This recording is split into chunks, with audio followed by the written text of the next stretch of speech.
Hitting a great return of serve is critical to winning a match. Let's talk about the important parts and even how to handle when the ball comes right at your body. Hello, it's Ryan from 2minutetennis.net, and in this video, I'm going to give you some great tips that are going to improve your return of serve, both basic concepts, but also some pretty advanced concepts as well. I've got the Topspin Pro. You've seen me use this. I use it all the time with my students and in my videos because it's awesome. The Topspin Pro. It would mean the world to me if you grabbed a Topspin Pro with my affiliate link that is in the description. I'll also pin it in the first comment. So, return to serve, second most important shot in tennis. And some really basic concepts at first that are going to help you with your return. First, imagine when you're returning serve that there's a laser beam shooting out of your belly button, all right? And you want to shoot the server. So especially in doubles, you see players, the partner or the opponent standing farther over in doubles, but you'll see the baseliner is facing straight ahead. The server is not straight in front of you, so you shouldn't face straight ahead. In tennis, we face the ball. We face the person hitting the ball. So the server's over there, I'm going to turn my body and I'm going to face the server. So right there, just getting your body square to where the ball is coming rather than straight ahead makes a world of difference. So face the server. Get yourself equidistant, meaning turning to the right and turning to the left the same number of degrees to be able to get the racket to our side. Many players, they face forward and then they're late to one side because their body isn't actually square to the incoming ball. Next is don't be afraid to stand farther back if your opponent has a pretty strong serve. Many players, they're up here returning serve and then they're so late with their swing and they think, oh, I gotta shorten up my swing. When if all they did is just stand a little farther back, you'd be fine. Now, when you move back, it's important that you move back away from the server. So for instance, let's say here I'm pointing and facing the server. Well, I need to move back at that same angle. You'll see players, they'll move back and they'll move back straight back away from the court. Well, that gives up the open court over there on the out wide serve. So move back away from your opponent so that you're still bisecting the out wide and down the tee serve. So once you're facing your opponent and you're equidistant to where they're going to serve down the tee and out wide, you're moving up on a second serve or moving back a little farther on a first serve. Once you got those basic concepts, now it comes to how to actually execute the return. The first idea, in your mind, you want to know where you want to contact the ball. So let's say I want to make contact with this ball here based on the speed of the serve, the size of my swing, how comfortable I am returning the serve. I know where I want to be when I'm contacting the serve.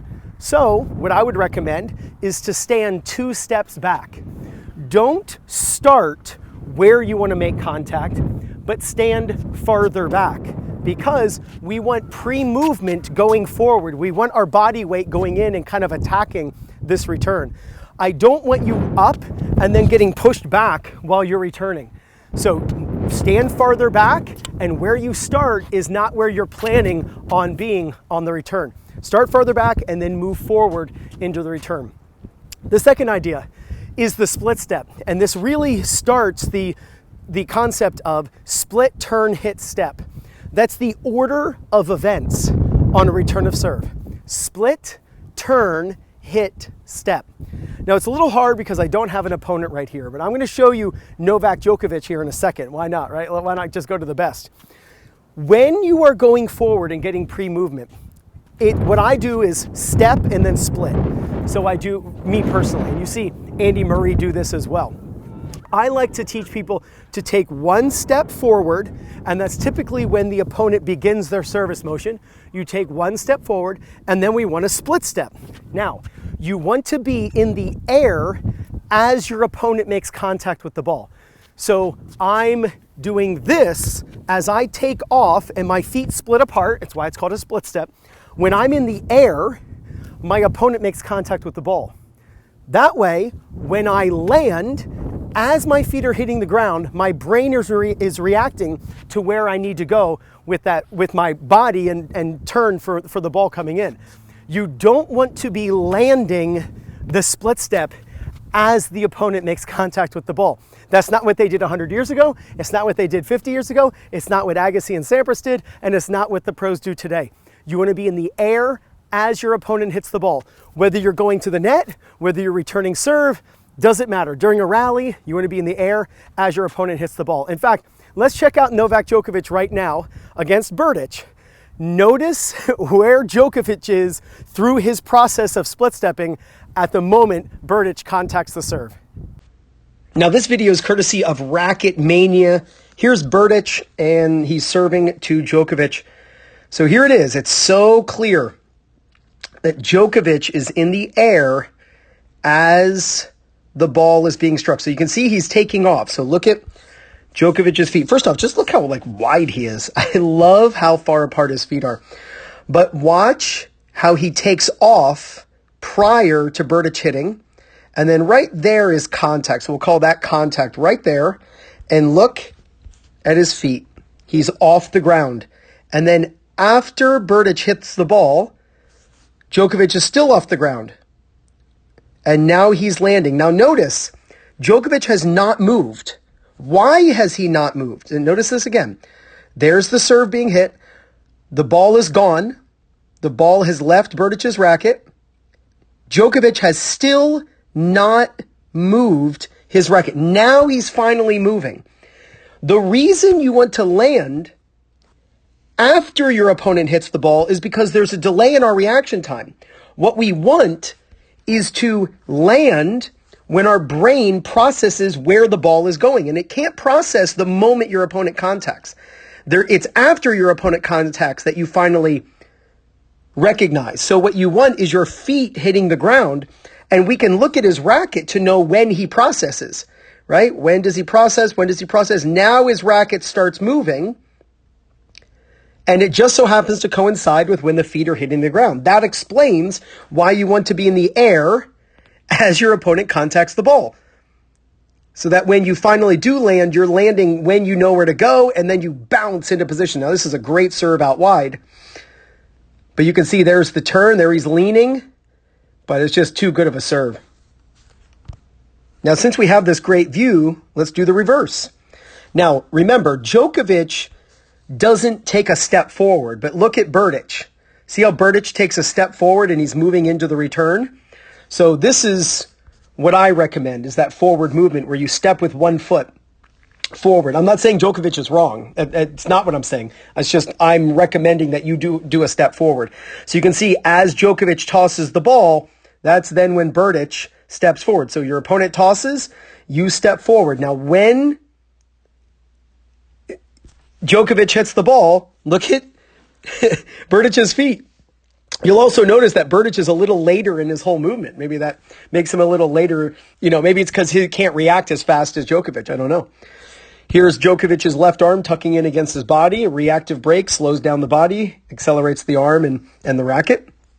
There's just so much to notice in one little clip. But look, here's Djokovic hitting the ball. Now look at Berdych.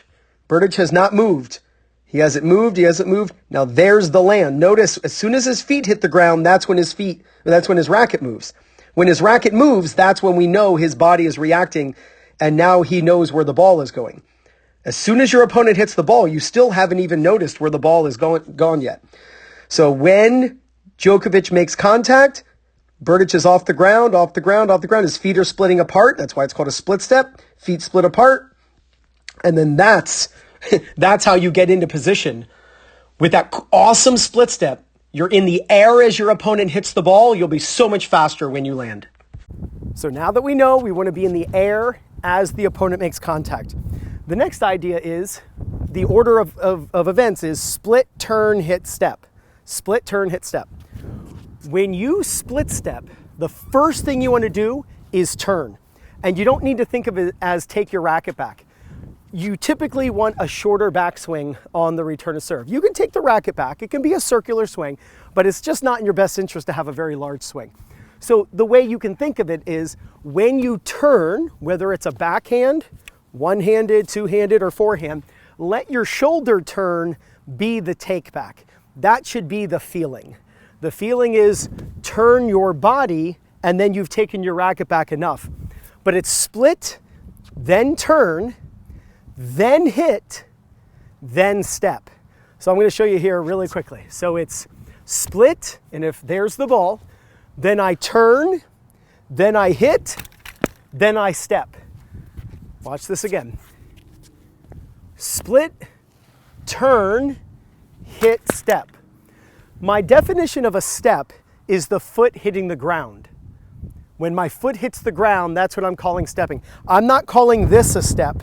That's just my foot preparing to step, but I'm gonna say the step is when the foot hits the ground. So as you're hitting the ball, your left leg is going forward if you're hitting on the right side of your body, whether a backhand or a forehand, doesn't matter. As you're hitting the ball on your right side, the left leg is going forward, and then it's hit, then step. Split, turn. When I turn, I lean. Then I hit, then I step. One more time. Split, turn, hit, step. If the ball is on your backhand side, it's no different. Now this is if the ball is basically coming right to you. You're turning and it's right there. So I split, I turn, hit, step. You don't really have very far to go. Split, turn. I'm facing the server. I'm not facing straight ahead. I'm facing the server. Split, turn. I'm not taking a big backswing. Just the rotation of my body is my backswing. I'm leaning, but I haven't stepped yet. You don't want to step until after you hit the ball, in most cases. Turn, hit, then the foot hits the ground for the step. Split, turn, hit, step. Now, if the ball is farther away from you, then the foot that's closer to the serve, the closer to the ball, is going to step first. And it's going to be during the turn. So let me show you. Again, we're going for the more advanced concepts here. This is how you can steal aces. When the server serves down the tee and you're over here, oftentimes what players do is they take the foot that's farther from the ball, farther from the ball, and they try to step over to get that ball. What we want to figure out is how to take 2 steps to the ball. So we split, and we're going to take the foot that's closer to the ball. Split, and we're going to step like this. Split, we're going to take ourselves closer to the ball. So now what I've done is my anchor foot, I'm going to move closer to the ball during my turn. Now I am closer to the ball, and then I can hit the return of serve and stretch out. So I'm returning, split, the ball's far away, serve going down the tee. So I take this foot, split, move it over during my turn, then steal an ace. This is on a tee serve where it's really far away from me.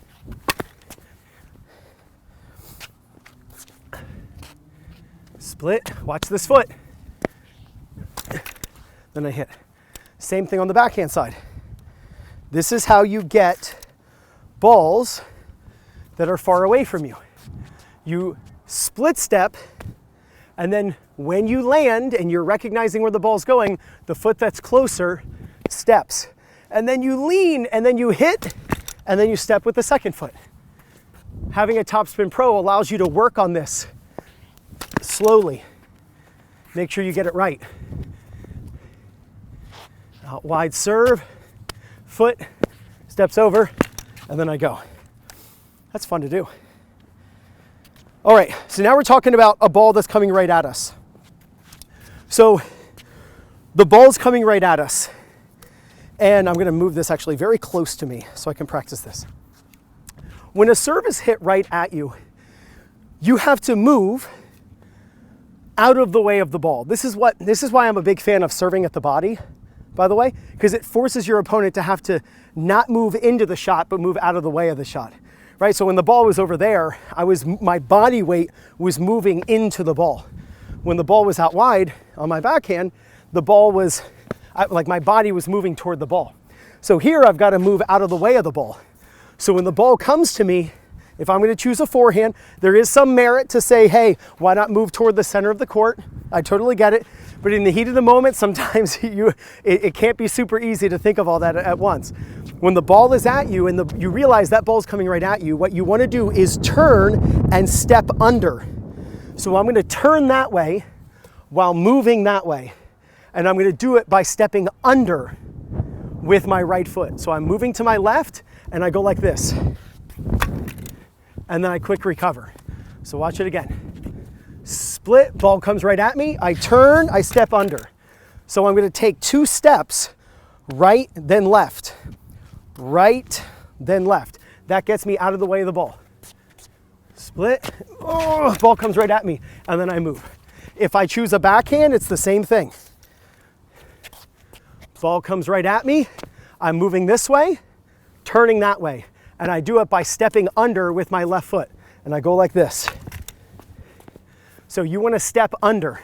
If you step over, you won't be able to turn the direction you're hitting. If I go that direction, the ball comes at my body, and I step over, now everything goes that way, and I'm trying to hit on this side. So if I step under, it allows me to turn the direction I'm going to hit. So I'll do a forehand this time. Oh, and I got out of the way, and I'll do a backhand. You want to be able to move out of the way of this ball as the ball is coming right at you. So let's check out Berdych right here. I want you to look at his pre-movement, his split step, and then the split turn hit step concept on this forehand return to serve. So Berdych takes that step forward, and there's his hop. Now, we know from previously that Djokovic is making contact now as Berdych is in the air. Then he lands. So here's going to be the split turn hit step. So split, turn, notice him leaning. That's the lean I'm talking about. You want to lean the direction you're going, but don't step yet. So you're just going to lean. Then he hits, and look at the short backswing. He just turns and rotates the shoulders, and that's his backswing. Then he hits, so there's his contact right there. He's hitting the ball before his foot hits the ground. And then he hits the ball, and then his left foot hits the ground. So that's the order of the events. Split, turn, hit, step. Watch it at normal speed. The reason we got to slow it down is because it's not easy to see it when it's fast. Such a good return to serve. Now, one question I'm often asked is, Ryan, does it matter which foot goes forward? Or do you even have to have a foot go forward? I'll say that first. And the answer is no. So you look at Djokovic sometimes, he goes like this. He just does a hop. You look at Andy Murray, he does a step and then hop. I'm a fan of the step and hop. You have to start a little earlier, so you start when the opponent begins their service motion. That's when you just take a step, but it doesn't matter if you take the step with this foot or take the step with this foot. Doesn't matter. Doesn't matter if you're right-handed, left-handed, do side, add side, makes no difference because everything squares up by the time you're split stepping anyway. Your feet get next to each other, so you need to go forward. So why not just take, it doesn't matter, just pick a foot as you go forward. Again, some pros like Djokovic, they just do a hop. And some pros do a step and hop. I'm a fan of the step and hop because it basically forces players to go forward. All right, so let me do a couple returns here. That ball's pretty close to me, so I'm not gonna have to do the out step. I can just turn and pivot on that foot. So I'm facing the person I'm returning against, and I go forward, and I turn, and I hit. Watch this one in slow motion.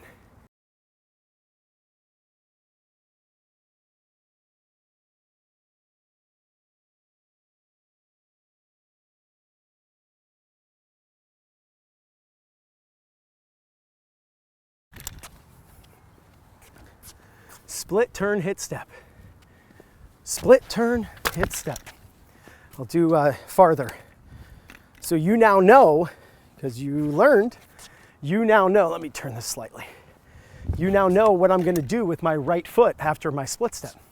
How am I gonna help myself get over to the right? I would have gotten aced. I swung and missed on the Topspin Pro. Of course I'd swing and miss on a Roger Federer serve coming in. There we go.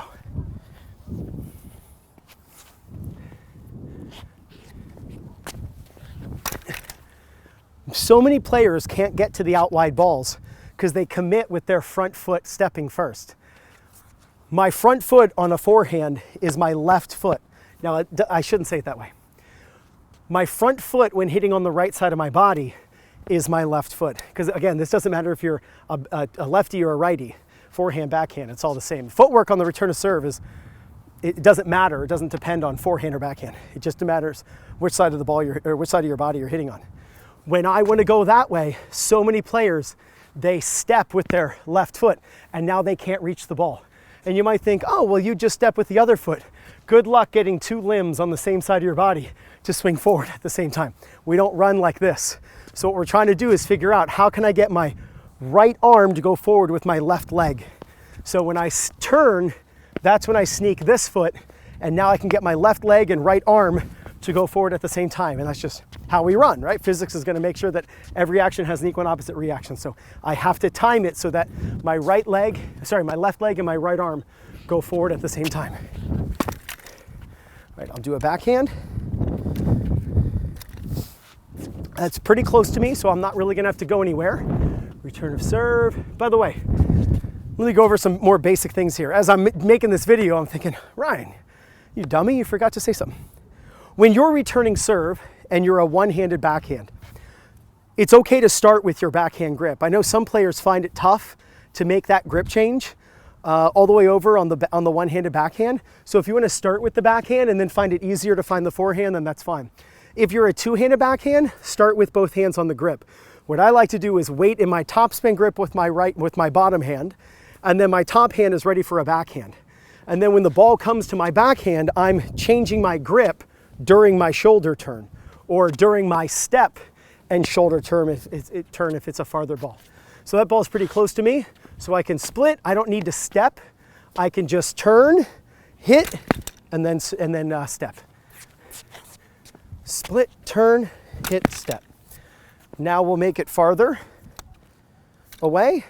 So it's a better out wide serve that gets me in trouble. So I'm gonna have to take my left leg and step over after I split. And that's gonna carry me over to the ball. If you're sick of getting ace down the tee and out wide, after you split, take the foot that's closer to the ball and take a little sneaky step as you turn, and you'll be ace less because you'll get to more balls.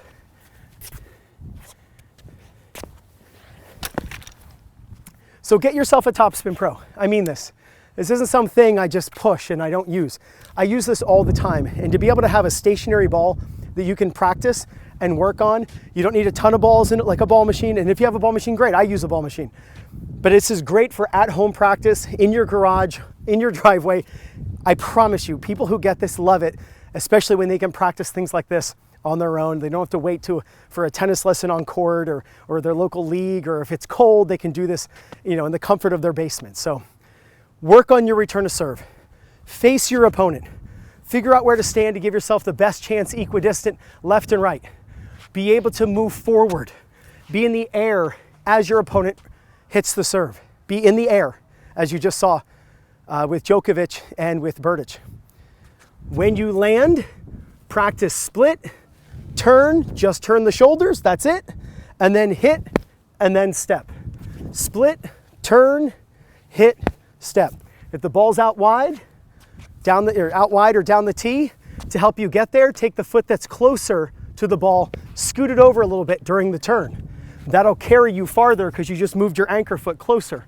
So then when you do the cross step with the front foot, you'll reach farther.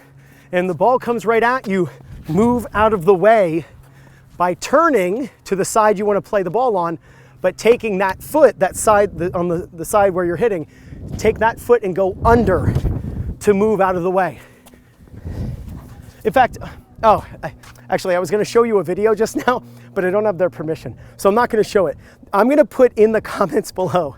I'm going to make sure I only show videos of people I have their permission to show you. What I want to do is in the comments, I'm sorry, not in the comments, but in the description, I'm going to put a video of Andy Murray returning serve. I think it's from Exquisite Tennis, I think. I want you to watch that video. Watch his pre-movement forward. Watch the timing of his split step and his hit and step. And I want you to watch maybe the fourth or fifth serve. The ball comes right at his body, and watch how he steps under. But work on your return to serve. It's the second most important shot in the game. And if you improve your return of serve, there's no doubt you're going to gain confidence, win more matches, and play much better tennis. This is Ryan Reedy from 2minutetennis.net. You got this.